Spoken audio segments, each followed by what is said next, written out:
Kif qed tinfirex il-COVID-19 u kif tipproteġi lilek innifsek minnha? COVID-19 hija marda respiratorja ikkawżata mill-coronavirus ġdid.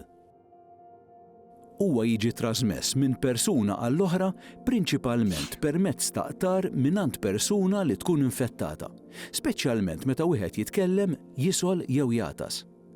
Dan il-qtar infettat jista' jmur fil-ħalq jew fl-imnifsejn tal-persuna li tkun viċin.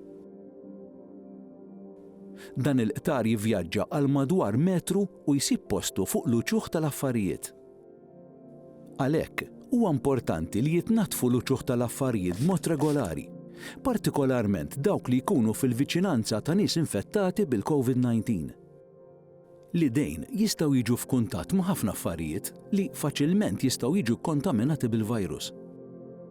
Għalhekk għandek tevita li tmiss għajnejk, imnieħrek u ħalqek minħabba li jekk idejk ikunu kontaminati dawn jistgħu jittrasferixxu l-virus. Meta tisol jew tatas għandek tatti ħalqek u mnieħrek bil-minkeb jew b'tixu. Wara li tlesti, iddisponi mit-tixu. L-aktar mod effettiv biex tipprevjeni il-COVID-19 huwa li taħsel idejk bis-sapun u bl-ilma jew torok idejk b'alcohol-based hand rub. Dan joqtol il-virus f'każ li jkun fuq idejk. Żomm ruħek f'saħħtek u evita t-tixrid tal-coronavirus.